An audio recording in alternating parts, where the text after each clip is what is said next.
पिछले दिनों सीएच अस्पताल में एक ट्रेवल्स मालिक के पुत्र पर जानलेवा हमला हुआ था। क्राइम ब्रांच ने इसका खुलासा करते हुए 6 आरोपियों को गिरफ्तार किया। ये सुपारी लेकर हत्या का मामला सामने आया। इसमें शूटर शहजाद लाला को भी गिरफ्तार किया गया, जिसने पूर्व में भी कुख्यात बदमाश विष्णु काला की हत्या की थी, लेकिन इसे आरोपी नहीं बनाया गया।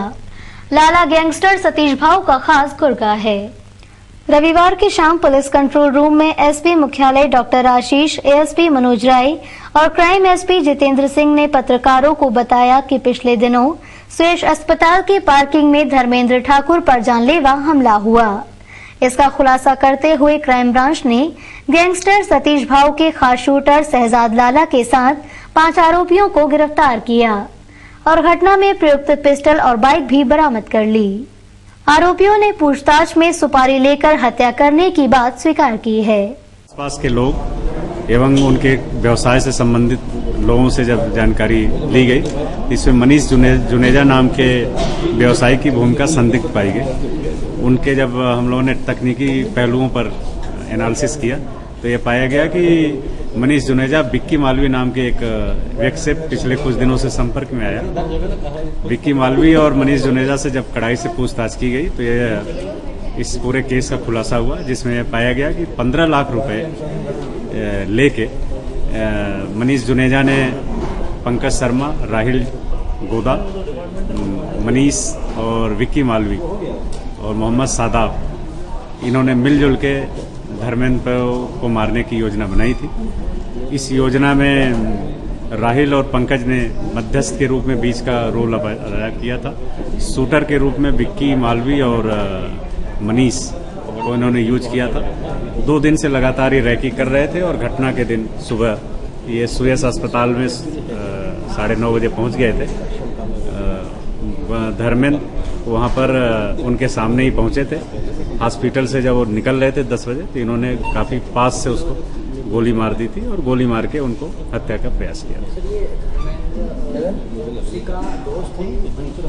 मनीष का भी ट्रांसपोर्ट नगर में पंप फ्यूल का वर्कशॉप है और ये काफी सालों से उनको जानते हैं और ब्याज के रूप में ये पैसे लेने का भी उनसे काम करते थे और इसी पैसे को उनको नहीं दे पा रहे थे और उसकी समय बीती जा रही थी और ब्याज भी बढ़ रहा था। इस कारण से उन्होंने इनको मारने की योजना बनाई थी। कांग्रेस के राष्ट्रीय महासचिव और प्रदेश प्रभारी वीके हरिप्रसाद ने शनिवार को सोनिया गांधी के दुखों को गिनाते हुए कहा कि उनकी जगह दूसरी कोई भारतीय महिला होती तो वो पागल होकर मर जाती। इस टिप्पणी से नाराज भाजपा महिला मोर्चा की नेत्रियों ने विधायक मालिनी गौड़ के नेतृत्व में महू नाके पर प्रदर्शन कर पुतला फूका। शनिवार को कांग्रेस की मंथन बैठक में राष्ट्रीय महासचिव और प्रदेश प्रभारी वीके हरिप्रसाद ने कार्यकर्ताओं को अपनी नेता सोनिया गांधी के दुखों को बताते हुए कहा कि उनकी जगह दूसरी कोई भारतीय नारी होती तो वो पागल होकर मर जाती। उनकी इस टिप्पणी का भाजपा महिला मोर्चा ने पुरजोर विरोध किया। रविवार की शाम को महू नाका चौराहे पर विधायक मालिनी गौड़ के नेतृत्व में दर्जनों महिला नेत्रियों ने प्रदर्शन कर पुतला फूका और उनके खिलाफ जमकर नारेबाजी की।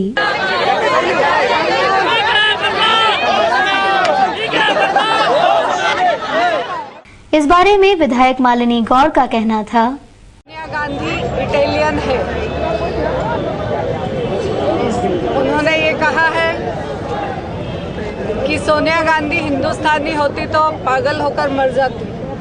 उन्हें ये नहीं पता कि उनकी पत्नी भी एक हिंदुस्तानी है और सोनिया गांधी की सास इंदिरा गांधी भी एक हिंदुस्तानी थी। हम सब महिलाएं ये अपमान सहन नहीं करेंगे। उन्होंने इस पूरे हिंदुस्तान की महिलाओं पर जो टिप्पणी की है, मैं उसकी निंदा करती हूँ। दोस्त की मदद करना एक शख्स को काफी महंगा साबित हो जाता। आरोपी ने नशे की हालत में दोस्त की बेटी से ही दुष्कर्म की कोशिश की। लड़की के पिता ने माजरा देखा तो आरोपी को पुलिस के हवाले कर दिया। पुलिस हिरासत में नजर आ रहे इस आरोपी का नाम गिरवर प्रभुलाल है। देवांस का रहने वाला प्रभुलाल शनिवार रात हीरानगर थाना क्षेत्र स्थित रघुनंदन नगर में रहने वाले अपने दोस्त के साले राम अवतार के घर पहुंचा और पैसे न होने की मजबूरी बताकर रात उसके घर में ही रुकने की कोशिश की। प्रभुलाल और राम अवतार ने इसके बाद शराब पी और सो गए। देर रात जब राम अवतार की नींद खुली तो प्रभुलाल उसकी 12 साल की बेटी के साथ अश्लील हरकत करता दिखा। सो रहे थे, ये आया तो मेरे सारे दोस्त है, ये आया, इसके पास किराया नहीं था, बोलता मुझे आज का दिन सुला लो। मैंने ठीक है आज के दिन सो जाओ। अब बच्चे लोग सब बाहर सोते, 4 बच्चे मेरे, चारों बच्चे बाहर सोते, ये भी बाहर सोता पलंग पे, और हम पीछे वाले कमरे में सोते, सिर्फ पर्दे के आड़े बस। और इतने में हम सोते, इसने बच्चे की पेंट निकाल दी। मेरी नींद खुल गई, मैं उठ के इसको 1-2 लगाया मैंने, और फिर इसको थाने फोन लगा के यहाँ। राम अवतार ने जब यह नजारा देखा तो आरोपी की पिटाई की और उसे हीरानगर पुलिस के हवाले कर दिया। पुलिस ने आरोपी के खिलाफ छेड़छाड़ की रिपोर्ट दर्ज की है। बेटियों के बाद अब बेटे भी बेचे जा रहे हैं। शहर में ऐसा ही एक मामला सामने आया है, जिसमें एक पिता ने अपने बेटे को चंद रुपयों के लिए एक गडरिये को बेच दिया। मासूम से गडरिये ने इतना काम करवाया कि उसके शरीर में जान ही नहीं बची। मामला अब चाइल्ड लाइन और पुलिस के पास पहुंचा है। इस मासूम का नाम नीता है। इस बच्चे का गुनाह ये है कि इसने गरीब पिता के घर जन्म लिया है। राजस्थान बांसवाड़ा में नीता के पिता सेमा रहते हैं। सेमा की माली हालत इतनी खराब है कि वो अपने बेटे का भी भरण पोषण नहीं कर पाते हैं। सेमा की इसी मजबूरी का फायदा भेड़ बकरी चराने वाले जीवन ने उठाया। जीवन ने सेमा से नेता को 13,500 रुपए में खरीद दिया। हालांकि जीवन का कहना है कि अगर वो बच्चे को नहीं खरीदता तो वो भूख से ही मर जाता। जीवन सेमा को अपने साथ राजस्थान से ले आया और बच्चे से अपने पशु चरवाने लगा। जीवन सेमा से इतना ज्यादा काम लेने लगा कि उसकी हालत ही खराब हो गई। यहाँ तक कि उसके पैर भी इन्फेक्शन से ही खराब हो गए। मासूम सेमा को शनिवार को लसूड़िया क्षेत्र में एक महिला ने सड़क पर बेहोशी की हालत में पड़ी देखा तो चाइल्ड लाइन और पुलिस को सूचना दी। महालक्ष्मी नगर में एक कॉलर द्वारा कॉल आया कि बच्चा वहाँ पे ऐसी अवस्था में जैसे वो लाठी से मारा भी है और पैर में भी चोट के निशान है। फिर हमारी टीम वहाँ पहुँची और लसूड़िया पुलिस के साथ में इसका मेडिकल करवाया। ये उदयपुर का रहने वाला और यहाँ भेड़ बकरी जो चराते हैं उनके डेरों के साथ आया हुआ था। तो उन्होंने परसों मारा भी इनको और इसके माता पिता तो गांव में वहाँ पे। अभी उनको नहीं मालूम है कि उनको नहीं पता। तो ये क्या घूम गया था या नहीं, साथ में उनकी मर्जी से आया था। उनकी मर्जी से आया। इसके मम्मी पापा से बात हुई? ये कुछ भी अभी पता नहीं। चाइल्ड लाइन की टीम ने सेमा का एमवाय अस्पताल में इलाज करवाया और बाद में जीवन के खिलाफ लसूड़िया थाने में शिकायत दर्ज करवाई।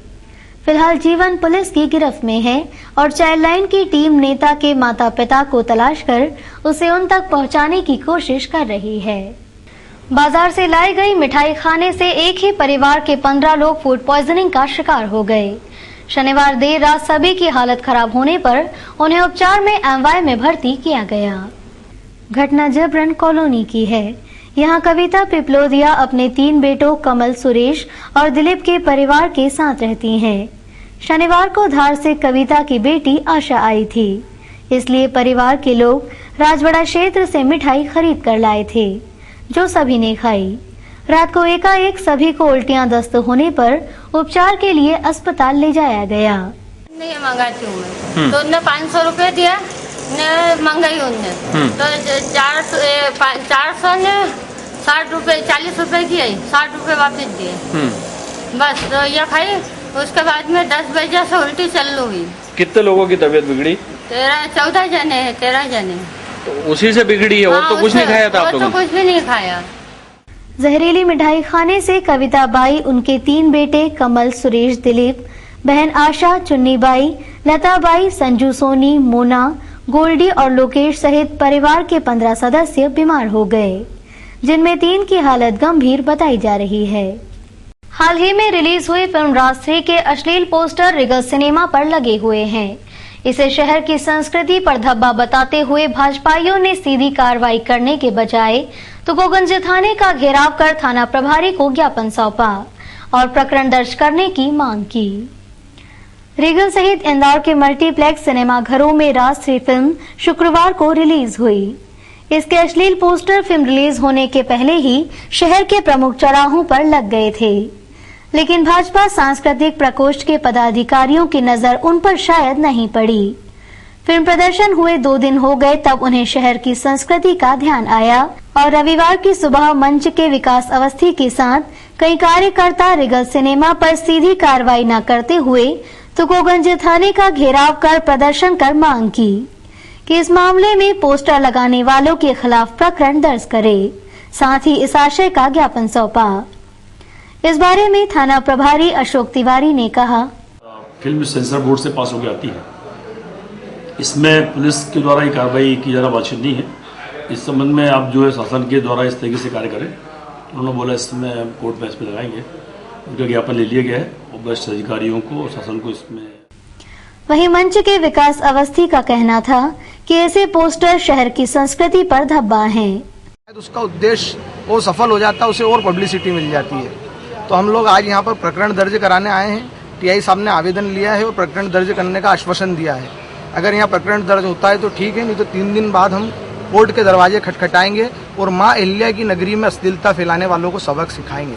हमारे प्रदेश के मुख्यमंत्री ने स्वयं ने पूर्व में अभी भोपाल शहर के अंदर निर्देश देकर के अधिकारियों को होर्डिंग हटवाए थे और चेतावनी दी थी कि अब ऐसे भोपाल ही नहीं प्रदेश में कहीं भी होर्डिंग नहीं लगना चाहिए। तो हम उनकी पार्टी के ही सिपाही हैं, हम उनकी बात का अनुसरण करते हुए हमारे दायित्व का निर्वहन करते हुए आज यहाँ पर हम।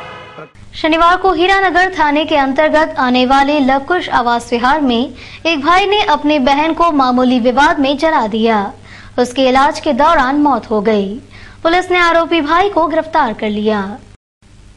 शनिवार को लवकुश आवास विहार में रहने वाली सोनू को उसके भाई मोनू उर्फ विक्रम ने किसी से मोबाइल पर बात करते देख लिया।